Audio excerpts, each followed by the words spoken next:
प्यारे बच्चों, motion education में आपका स्वागत है। मैं आपका अपना किशन कुमार पाठक आज आपके लिए लाया हूं पाठ 9 अवकल समीकरण के अंदर अवकल समीकरण का निर्माण करना। ठीक है, कल आपने पढ़ा कि अवकल समीकरण से घात और कोटि कैसे निकालते हैं। आज अपन पढ़ेंगे अवकल समीकरण का निर्माण कैसे करते हैं। अवकल समीकरण के निर्माण से पहले मैं आपको एक शब्द बताना चाहूँगा, स्वेच्छ अचर। आएगा आपके कानों में, ये बार बार सुनाई देगा आपको। स्वेच्छ अचर अंग्रेजी में कहते हैं आर्बिट्ररी कांस्टेंट। आर्बिट्ररी कांस्टेंट, ये स्वेच्छ अचर क्या है?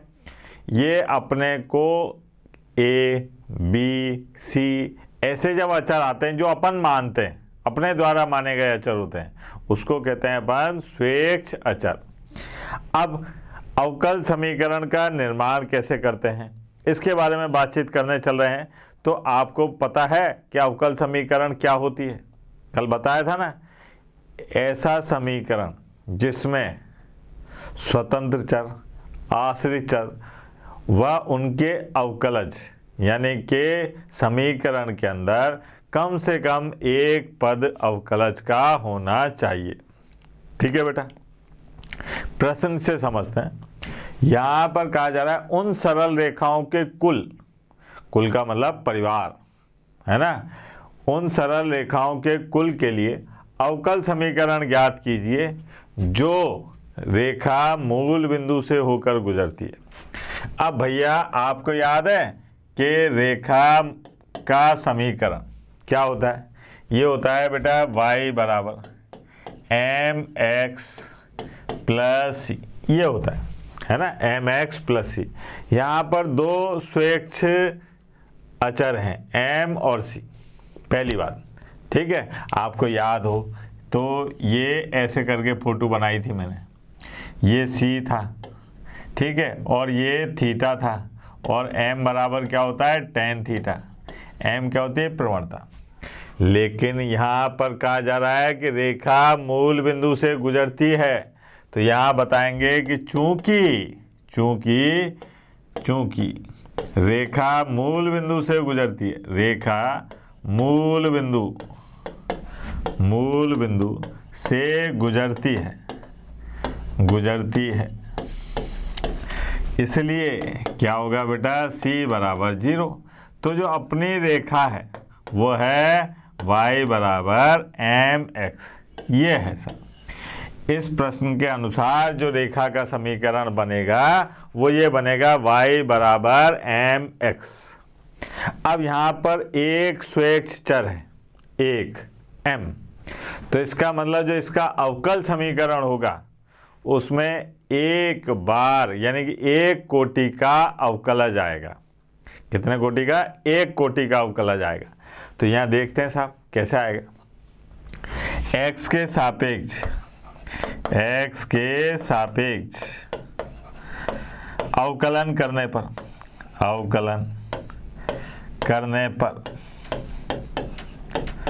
अब x के सापेक्ष अवकलन करने पर आ गया dy बटे dx और बराबर m।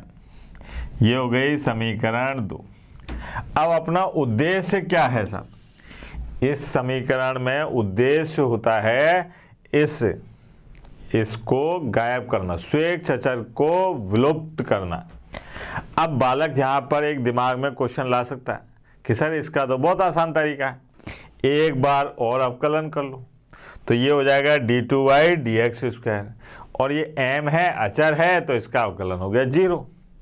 लेकिन ये बात याद रखनी चाहिए कि जितने आर्बिट्ररी कांस्टेंट होंगे तो जो अवकल समीकरण प्राप्त होगी उसकी कोटि उतनी ही होगी। यहाँ पर एक स्वेच्छ अचर है तो इसका मतलब इससे प्राप्त अवकल समीकरण की कोटि 1 होगी। अगर यहाँ दो स्वेच्छ अचर होते तो इससे प्राप्त या इससे बनी अवकल समीकरण की कोटि 2 होती। ठीक है, तो यहाँ पर अब अपने को इस m को हटाना है या गायब करना है। तो आ जाओ साहब मैदान में। समीकरण 1 व समीकरण 2 से क्या काम करा मैंने कि समीकरण 2 में समीकरण 1 में समीकरण 2 से m का मान रख दिया।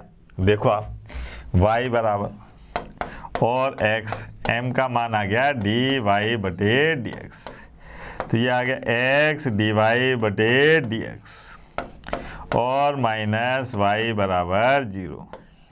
ये प्राप्त हो गई अपने को अवकल समीकरण, इसलिए इसको कहते हैं अवकल समीकरण का निर्माण करना। बना दी ना, देखो आपने, ठीक है, ये बनाई साहब। और देखते हैं, अभी तो आपको परम आनंद की प्राप्ति होगी। ये है साहब, देखो अब यहाँ पर स्वेच्छ अचर कितने हैं? 2। एक तो ये a और एक ये b है ना, कैपिटल A कैपिटल B, बड़ा A बड़ा B। यहाँ पर बालक साहब ये 2 और ये -3 ये भी तो अचर ही हैं, लेकिन ये स्वेच्छ नहीं है, अपन ने नहीं माने। ये स्वेच्छ का मतलब जो अपन ने माने हो उनको कहते हैं स्वेच्छ अचर। अचर तो जानते हो ना, कांस्टेंट, ठीक है। तो यहाँ पर अपने को समीकरण दे रखिए साहब, हल देखो आप, ये आ गया y बराबर e की घात 2x प्लस b गुणा e की घात -3x, इसको कह दिया समीकरण 2। अब मैंने दिमाग में ये बात बैठा ली कि मेरे को 2 बार अवकलन करना है, ठीक है। क्यों करना है 2 बार अवकलन? क्योंकि मेरे पास में स्वेच्छ अचरों की संख्या 2 है, तो इससे प्राप्त अवकल समीकरण की कोटि 2 होगी। इससे प्राप्त अवकल समीकरण की कोटि कितनी होगी? 2। तो यहाँ पर देखिए आप कि x के सापेक्ष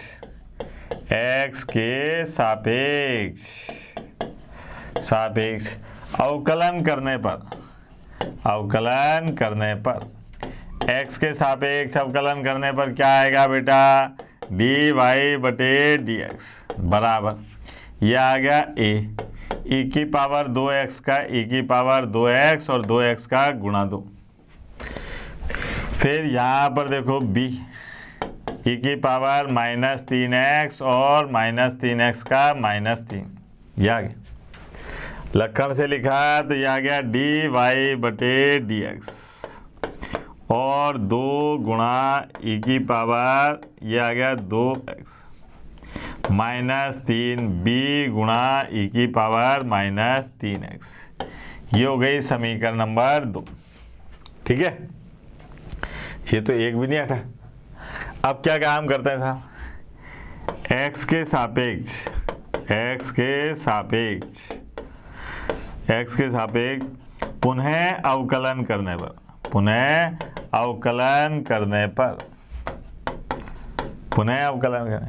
अब बालक के साथ पहले तो नहीं करा था, तो मैंने आपको बताया ना, उसमें स्वेच्छ अचर कितना था? 1। इसमें कितने हैं? 2। तो अपने को कोटि 2 तो बनानी पड़ेगी। तो यहाँ पर आ गए d2y और dx की घात 2, ये आ जाएगा 4a गुणा e की घात 2x, ये आ जाएगा प्लस, है ना, देखना जरा, 10 प्लस के 9 और b e की घात -3x, ये हो गई 3। अब भाई यहाँ से कुछ करता दिखाई नहीं दे रहा, ऐसे तो चलते जाएंगे, ये बढ़ते जाएंगे और 2 से ज़्यादा अपन चल नहीं सकते। क्यों बेटा? क्योंकि अगर 2 से ज़्यादा जाएंगे तो ये गड़बड़ हो जाएगा, क्योंकि स्वेच्छ अचर तो 2 ही हैं, तो 2 से ज़्यादा बार अवकलन नहीं कर सकते। तो अपन ने क्या काम करा? अब समीकरण 2 प्लस समीकरण 3 से समीकरण 2 और 3 को मैंने जोड़ दिया। देखना जरा, तो क्या आएगा साहब? समीकरण 2 और 3 को अगर जोड़ते हैं तो ये आया साहब d2y dx² प्लस dy बटे dx और बराबर। अब इन दोनों को जोड़ो आप, 2 और 4 कितना आ गया? 6, तो ये आ गया 6 और a गुणा e की पावर 2x। फिर इन दोनों को जोड़ो तो ये आ गया +6 और b गुणा e की पावर -3x। ये हो गया सब, ठीक है। अब इन दोनों में से देखो आप, d2y dx की घात 2 प्लस dy/dx और 6 आ गया कॉमन, a गुणा e की पावर 2x प्लस b गुणा e की पावर -3x। ये हो गया, ठीक है। अब क्या काम करते हैं कि कभी इसको देखो और कभी इसको देखो, कभी इसको देखो, कभी इसको देखो, कभी इसको देखो। क्या दिख रहा है कि ये दोनों तो सेम है। तो यहाँ पर लिख दें अपन समीकरण 1 से, समीकरण 1 से क्या हो जाएगा बेटा, d2y dx की घात 2 प्लस dy/dx और बराबर 6y। ये आ गया। अपना उद्देश्य क्या था बेटा इसमें, अवकल समीकरण का उद्देश्य क्या रहता है कि समीकरण के हल से अवकल समीकरण निकालने के लिए जो भी आर्बिट्ररी कांस्टेंट हैं यानी कि स्वेच्छ अचर हैं उनको हटाना है। देखो गायब हो गए, ए और बी गए ना। अब ए और बी गए तो यहाँ पर आ गया साहब d2y और dx की घात 2 प्लस dy/dx -6y बराबर 0। ये आ गया सर, ये है, ठीक है। ये अपने को प्राप्त हुई अवकल समीकरण, है ना। हो रही है ना परमानंद की प्राप्ति। और देखिए मजा आता है भाई ऐसे प्रश्न करने में ना। ये देखो आप, वाह टू गुड। ये है y वक्र कुल, या कुल से मतलब वो कुल नहीं है, टोटल वाला कुल नहीं है। कुल का मतलब वो है ना रघुकुल रीत सदा चली आई, तो पीढ़ियाँ परिवार उसके बारे में बातचीत कर रहा। वक्र कुल, यहाँ पर a और b के मान रखते जाओ, खूब सारी पीढ़ियाँ बनती जाएंगी, है ना। तो वो है जी। अब इसका अवकल समीकरण ज्ञात करना है। देखना जरा, यहाँ पर हल यह है y बराबर e की घात x a cos x plus b sin x, ठीक है। ये है 1 नंबर। अब मैं आपसे पूछूं कि बेटा यहाँ पर आर्बिट्ररी कांस्टेंट यानी कि स्वेच्छ अचर कितने हैं, स्वेच्छ अचर कितने हैं, तो कितने बताओगे? 2 हैं, a और b, है ना। 2 हैं a और b। अब क्या काम करते हैं अपन कि यहाँ पर x के सापेक्ष, x के सापेक्ष अवकलन करने पर, अवकलन करने पर क्या हो जाएगा बेटा, x के सापेक्ष अवकलन करने पर dy/dx, है ना, बराबर e की घात x, पहले को छोड़ा और दूसरे का अवकलन, प्लस b cos x, फिर प्लस दूसरे को छोड़ा है, छोड़ो पकड़ो नियम लगा रहा हूँ, याद है ना। ये आ गया b sin x और e की घात x, ये आ गया। अरे ये क्या है, इसको देखते ही कुछ कुछ होना चाहिए।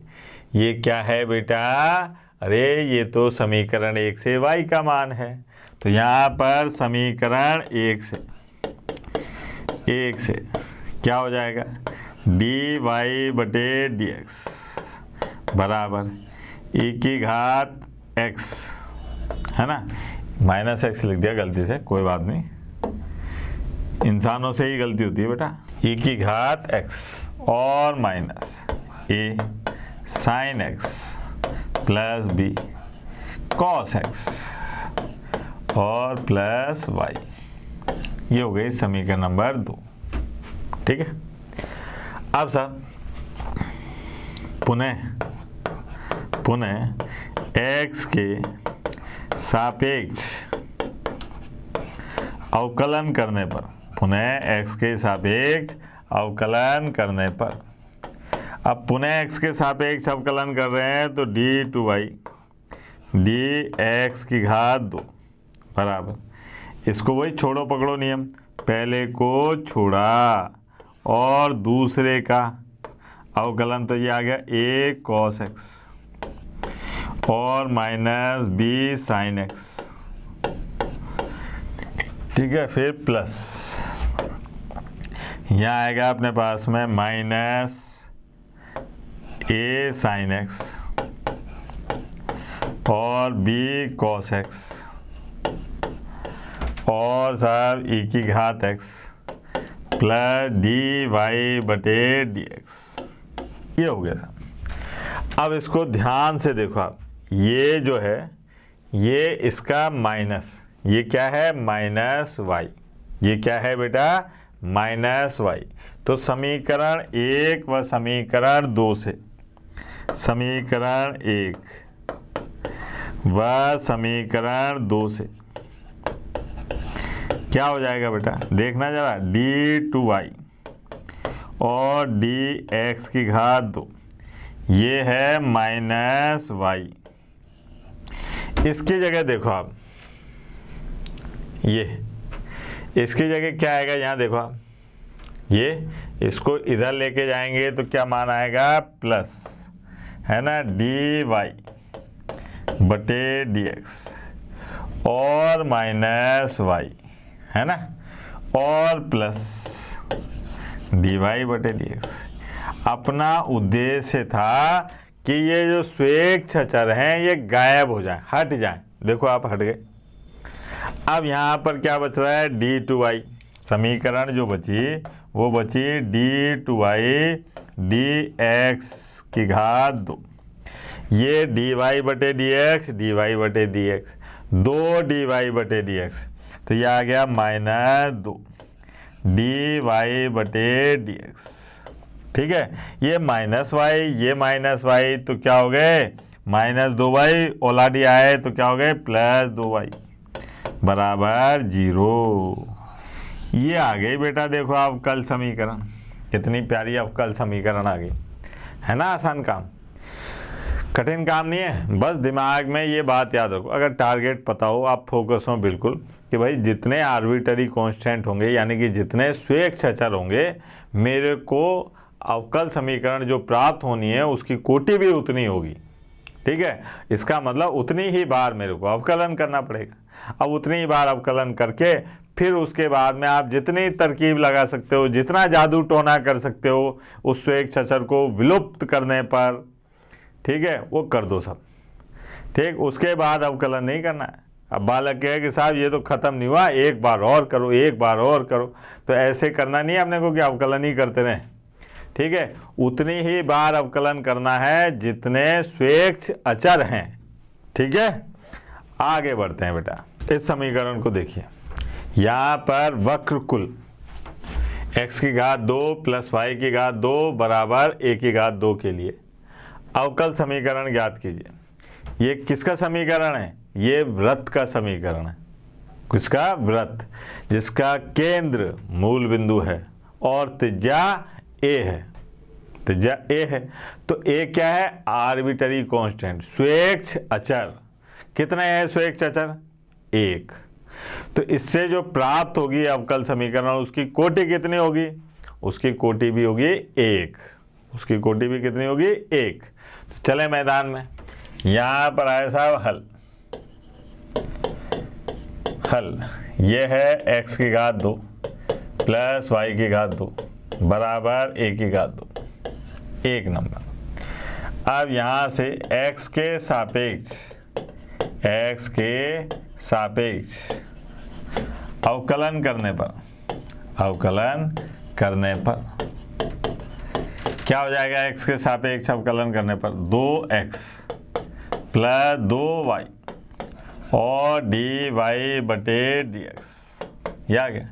a की घात 2 का 0, अब 2 कॉमन आगे जा रहा है तो y और dy बटे dx बराबर माइनस x, dy बटे dx, ठीक है, dy बटे dx बराबर माइनस एक्स बटा वाई और डी वाई बटे डी एक्स प्लस एक्स बटे वाई बराबर 0। ये आ गया अपने पास में अवकल समीकरण।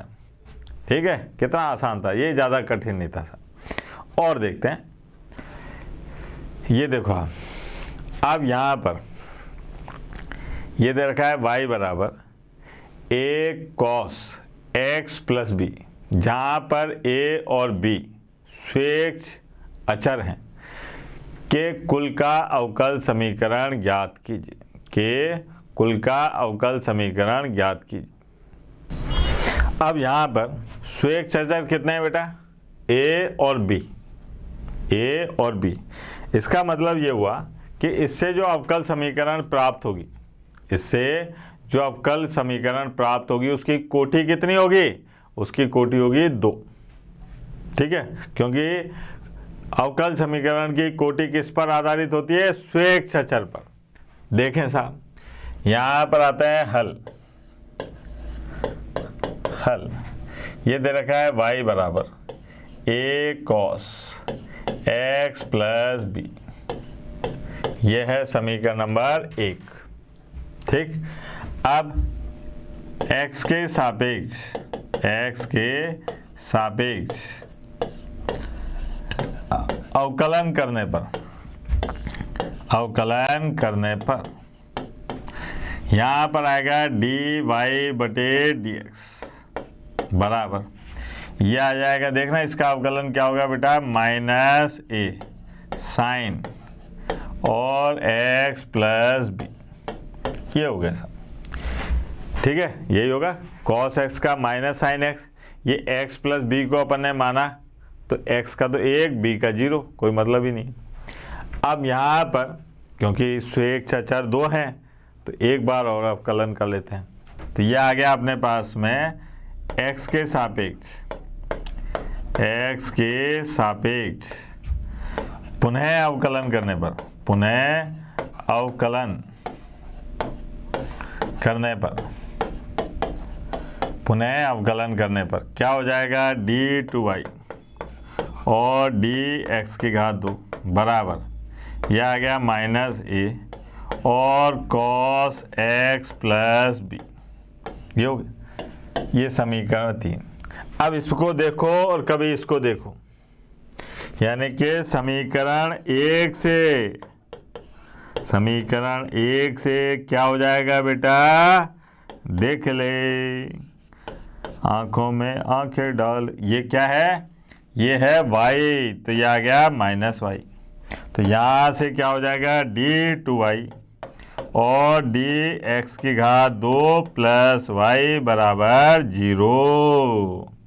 ये देखो आसान सा काम है ना, कितना आसान था। लेकिन ये बात दिमाग में बैठा लो कि जितने स्वेच्छ अचर होंगे अवकल समीकरण की कोटि भी उतनी ही होगी।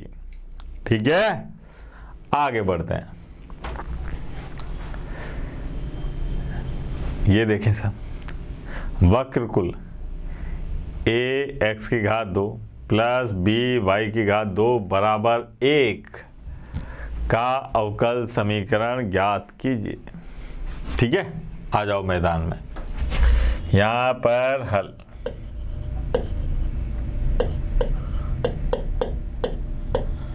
हल क्या है सर, a x की घात 2 प्लस b y की घात 2 बराबर 1, ये समीकरण। अब यहाँ पर आपसे पूछूं कि बेटा स्वेच्छ अचर कितने हैं, स्वेच्छ अचर कितने हैं, तो कितने बताओगे, 2, ये रहे a और b, इन्हीं को गायब करना है। तो इससे जो अवकल समीकरण प्राप्त होगी उसकी कोटि कितनी होनी चाहिए बेटा, उसकी कोटि कितनी होनी चाहिए, 2। तो इसका मतलब 2 बार अवकलन करना पड़ेगा अपना। तो करते हैं, देखें, x के सापेक्ष, x के सापेक्ष अवकलन करने पर, अवकलन करने पर क्या हो जाएगा बेटा, यह आएगा अपने पास में 2ax प्लस 2by और dy/dx बराबर 0। ये आ गया। अब 2 कॉमन आगे चला गया तो यहाँ आ गया ax प्लस by और dy/dx बराबर 0। ये हो गया। ठीक, और तो कोई दिक्कत नहीं आ रही। देखो अब समीकरण ये हो गई 2, क्योंकि अपने को 2 बार अवकलन करना है। ठीक है, तो यहाँ पर देखना ही पड़ेगा। आगे आते हैं, x के सापेक्ष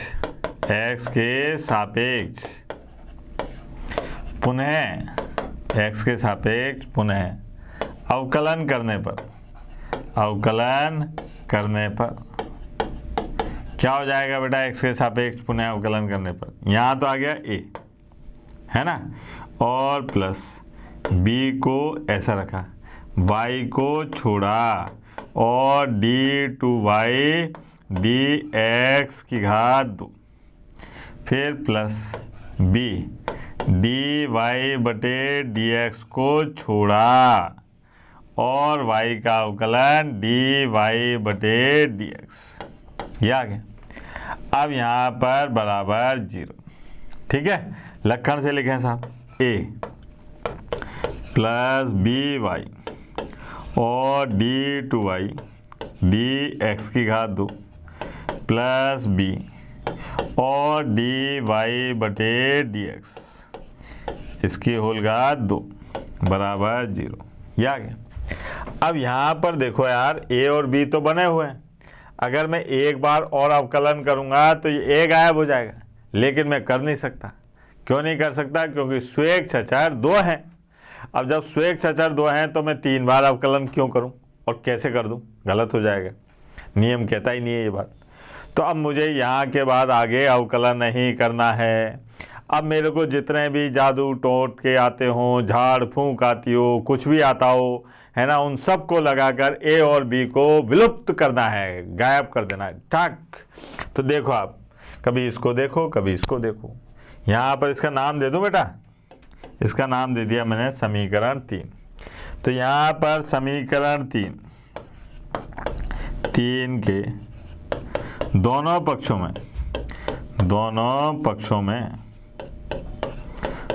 में x का गुणा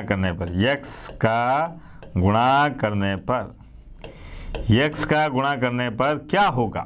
देखें भैया, टन टन टन, ये आ गया ax, है ना, प्लस bx गुणा y d/y dx², है ना, और प्लस bx और dy/dx इसकी होल घात 2 बराबर 0।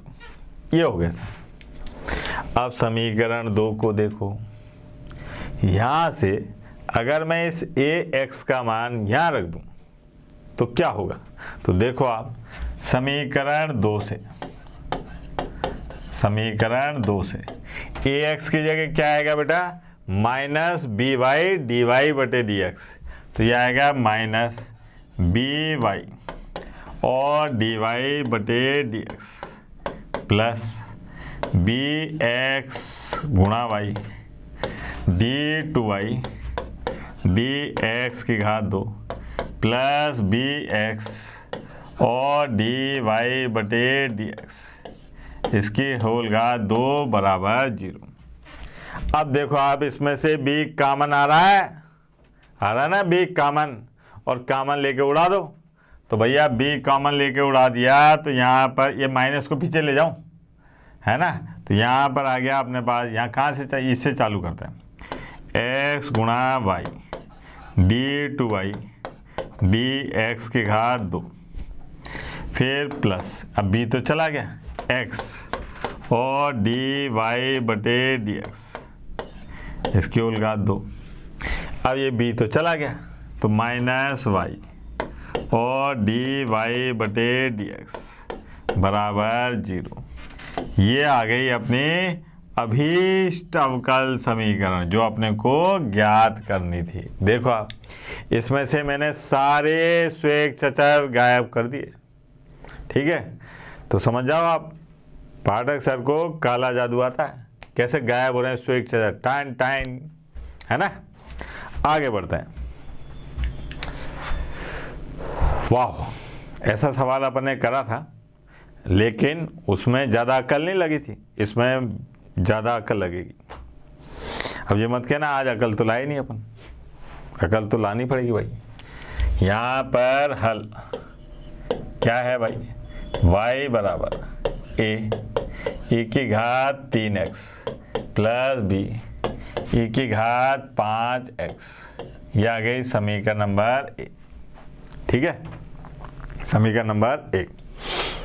अब x के सापेक्ष, अच्छा यहाँ पे स्वेच्छाचार कितने हैं, यहाँ पर स्वेच्छाचार कितने हैं बेटा, 2, a और b, इसके अलावा तो कोई नहीं है ना स्वेच्छाचार, a और b।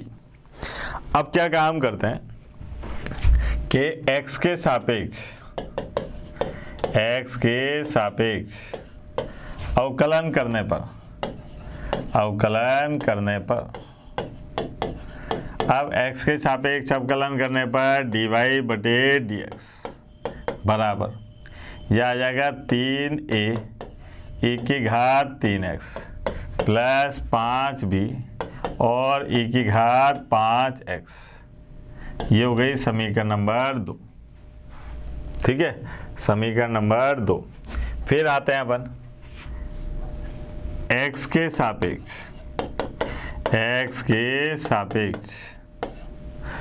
पुनः अवकलन करने पर x के सापेक्ष पुनः अवकलन करने पर तब क्या होगा देखें जरा। तो ये आएगा अपने पास में d2y और dx की घात 2 बराबर, यहाँ आएगा कितना, ये 3 9 और a की घात 3x प्लस 25 और b की घात 5x, और साहब ये हो गई समीकरण नंबर 3। अब यहाँ से देखो आप, कोई रिश्तेदारी निकालो इससे कि भाई जोड़ें घटाएं कुछ करें तो उससे क्या आ जाए, बराबर मान प्राप्त हो जाए अपने को। वो देखो आप कि क्या करें, तो यहाँ से ये a और b गायब करना है, क्योंकि आप 2 से आगे नहीं बढ़ सकते आप, क्योंकि स्वेच्छाचारों की संख्या 2 ही थी, अब 2 से आगे बढ़ते ही तो गड्ढे में चल जाएंगे। तो देखो आप कि ये a और b कौन से जादू टोने से विलुप्त होंगे। इसमें मैं गुणा करूं किसका, 15 का, है ना, और ये ऐसा कैसा है, ये देखो आप, ये ऐसा कैसा है, 15 और 9 अगर मैं जोड़ता हूँ, 15 और 9 जोड़ता हूँ तो कितने आते हैं बेटा, 24। ठीक है, 15 और 25 जोड़ता हूँ तो कितने आते हैं, 40। अब मैं कोई ऐसी संख्या देखूं कि ये 24 और ये 40 में बदल जाए, कैसे बदलेगी साहब, 8 का गुणा कर दो, 8 का गुणा कर दो। तो यहाँ पर ऐसे लिखता हूँ मैं कि समीकरण 1 में 15 का गुणा कर समीकरण 3 में जोड़ने पर क्या हो जाएगा बेटा, देखो आप, यह आएगा d2y dx की घात 2 प्लस 15y बराबर, ये 15 और 9 कितना हो गए, 24 a की घात 3x प्लस 25 और 15 हो गए 40 और b की घात 5x। ठीक है, ये हो गई समीकरण नंबर 4, ये हो गई समीकरण नंबर 4। अब अपने को ये a और b हटाना है, ये कब हटेंगे, जब इसमें से 24 गायब हो जाए और 40 आ जाए, ये 24 आए और ये 40 आए। तो अपन ने क्या काम करा कि समीकरण 2 में 8 का गुणा करके समीकरण 4 में से घटाने पर क्या आएगा बेटा? घटाने पर देखो आप, इसमें 8 का गुणा कर रहे हैं तो ये आएगा अपने पास में d2y dx की घात 2 प्लस 15y और माइनस 8dy बटे dx बराबर, इसमें 8 का गुणा करा तो कितना है? 24 और ये अरे ये तो हो गया 0, है ना।